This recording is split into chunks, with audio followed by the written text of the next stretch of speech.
This is our maiden report. As a human rights organization, we think it is important that at the end of the year, we give our assessment of human rights, the situation of human rights in the Gambia.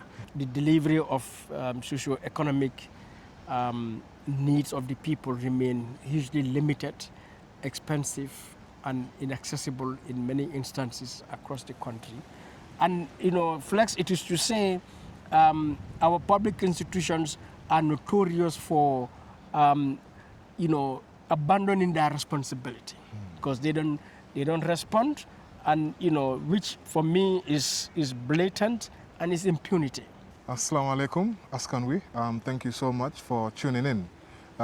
Yusuf Taylor here, and of course with me is the Gambia's chief activist, Madi Jobarteh, Edward Francis Small Center for Rights and Justice. You've released a human rights report. What's the main gist that anybody who reads that report should take away? Yeah, the main gist of it is the fact that 10 years after the defeat of dictatorship, human rights violations persist, despite the presence of laws, and of course, including transitional justice, the security sector reforms. We still see human rights violations in terms of infringements on civil and political rights, but also in terms of the denial or the lack of fulfillment of economic and social rights. So that, arbitrary arrest, for example, has been taking place, and detention, denial of the freedom of expression, freedom of assembly has been taking place, infringements on freedom of expression and freedom of the media through arrest of journalists, threatening journalists are taking place. But at the same time, the delivery of socio-economic needs of the people remain hugely limited, expensive, and inaccessible in many instances across the country. So our report has highlighted all of those issues, and that's the gist of it at the end of the day. And what effort have you had with regards to any headway with the authorities, especially the National Human Rights Commission and the security institutions, who are usually the main players when it comes to these issues? Any effort? What have they said? Well, we've made effort to reach out to them, but we've not seen the commensurate response from them.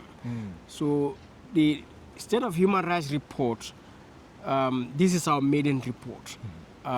As a human rights organization, we think it is important that at the end of the year, we give our assessment of human rights, the situation of human rights in the Gambia. Because this is our first report for 2025. It had to also carry an overview of the human rights situation from 2017 to date. All right.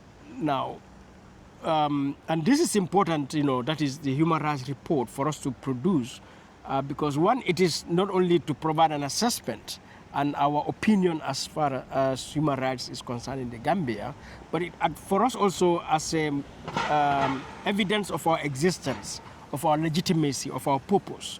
So so in other words, it's about accountability for us as well, that we do what we claim to be.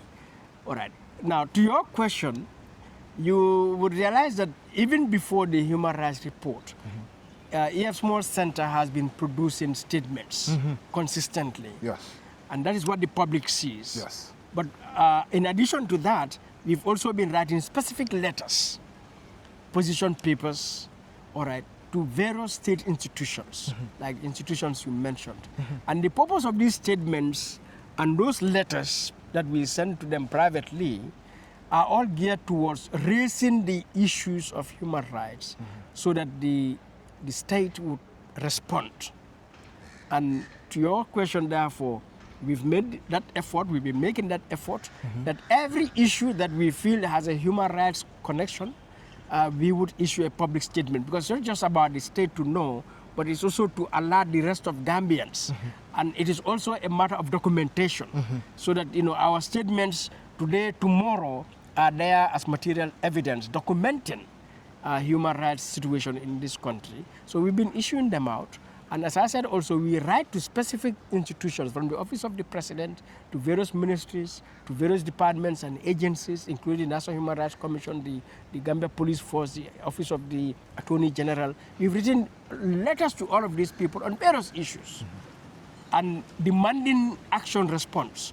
And, Flex, it is to say our public institutions are notorious for,